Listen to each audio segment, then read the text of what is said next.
After long time video ಮಾಡ್ತಾ ಇರೋದು ಏನ್ ಪ್ರಕಾರ ಅಂದ್ರೆ ಇವತ್ತು ಕಡೆ ಕಾರ್ತಿಕೆ ಮಾಡ್ತಾ ಇದೀವಿ ಬೆಟ್ಟಬಸವೇಶ್ವರ ಸ್ವಾಮಿ ದೇವಸ್ಥಾನದಲ್ಲಿ.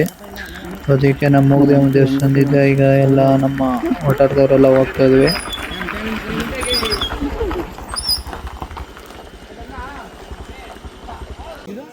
ಈಗ ನಮ್ಮ ಮಳವಳ್ಳಿ ಕ್ಷೇತ್ರದ ಮಂಟೇಸ್ವಾಮಿ ಬಸಪ್ಪನ ಹತ್ರ ಬಂದಿದ್ದೀವಿ. ಯಾಕಂದ್ರೆ ಆ ಬಸವಪ್ಪ ಇಲ್ಲದೆ ನಾವು ಯಾವಾಗಲೂ ಹೋಗಲ್ಲ ಅಲ್ಲಿಗೆ. ಈಗ ಬಸವಪ್ಪನ ಕರ್ಕೊಂಡು ಇವಾಗ ಸ್ವಾಮಿ ಬೆಟ್ಟಕ್ಕೆ ಹೋಗ್ತಾ ಇದೀವಿ ಇವಾಗೆಲ್ಲ.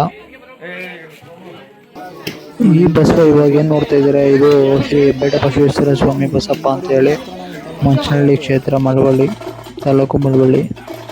ನೋಡಿ, ಈಗ ಮೂಗತಿಮ್ಮನ ದೇವಸ್ಥಾನದಿಂದ ಬೆಟ್ಟ ಸ್ವಾಮಿ ಬಸವೇಶ್ವರನ ದೇವಸ್ಥಾನಕ್ಕೆ ಓಡೋಕ್ಕೆ ಬಸವ ಮತ್ತೆ ದೇವರು ಎಲ್ಲ ರೆಡಿಯಾಗಿದೆ. ಮೂಗದೇವನವರ ಆರ್ಚ್ ಹತ್ರ ಪೂಜೆ ನಡೀತಾ ಇದೆ. ಇನ್ನೇನು ಇವಾಗ ಗಾಡಿ ಎತ್ತಿ ಎಲ್ಲ ಬೆಟ್ಟಕ್ಕೆ ಹೋಗೋಕೆ ರೆಡಿ ಆಗ್ತಾ ಇದ್ದಾರೆ.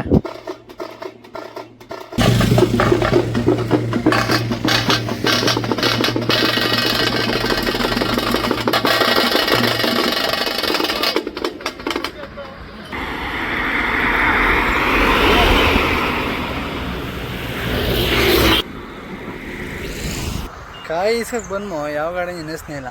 ಕಾಯಿ ಮಾಡ್ಕೊಂಡ್ಬಂದಾನೆ ದೇವಸ್ಥಾನಕ್ಕೆ. ದೇವರು ಅವಳೇಶ್ವರ ನಮ್ಮ ಅವಳಪ್ಪನ ದೇವಸ್ಥಾನ.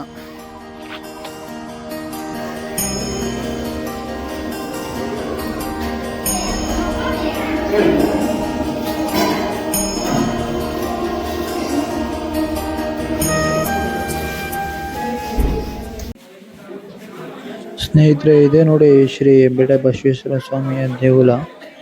ಸೊ ಇವಾಗ ನಮ್ಮ ಮಂಚನಹಳ್ಳಿ ಕ್ಷೇತ್ರದವರೆಲ್ಲ ಬಂದು ಕಡೆ ಕಾರ್ತಿಕೆಗೆ ಸ್ವಾಮಿಗೆ ಪೂಜೆ ಸಲ್ಲಿಸೋದಕ್ಕೆ ಎಲ್ಲ ದೇವ್ರನ್ನೆಲ್ಲ ರೆಡಿ ಮಾಡ್ತಾ ಇದ್ದಾರೆ. ಮತ್ತು ಪ್ರಸಾದ ವಿನಿಯೋಗ ಮಾಡೋಕ್ಕೆಲ್ಲ ರೆಡಿ ಮಾಡ್ಕೊಳ್ತಾ ಇದ್ದಾರೆ. ಇವಾಗ ಏನೋ ಒಂದು ½ an hourಲೆಲ್ಲ ಪೂಜೆ ಸ್ಟಾರ್ಟ್ ಆಗುತ್ತೆ. ಮತ್ತು ಪೂಜೆ ಸ್ಟಾರ್ಟ್ ಆದಮೇಲೆ ಅನ್ನ ಸಂತರ್ಪಣೆ ಕಾರ್ಯಕ್ರಮ ಇರುತ್ತೆ. ಮತ್ತು ರೈಸ್ ಬಾತು, ನಮ್ಮ ಕಡೆಯಿಂದ ರೈಸ್ ಬಾತು ಮತ್ತು ಪಂಚಾಮೃತ ಮತ್ತು ಕಳಪುರಿ ರೆಡಿ ಮಾಡಿದ್ದೀವಿ. ಮತ್ತು ಬೇರೆ ಭಕ್ತರಿಂದ ಅನ್ನ ಸಂತರ್ಪಣೆ ನಡೀತಾ ಇದೆ.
ಸ್ನೇಹಿತರೆ, ಪೂಜೆ ಕಾರ್ಯಕ್ರಮ ಎಲ್ಲ ಒನ್ ಟೈಮ್ ಮುಗೀತು.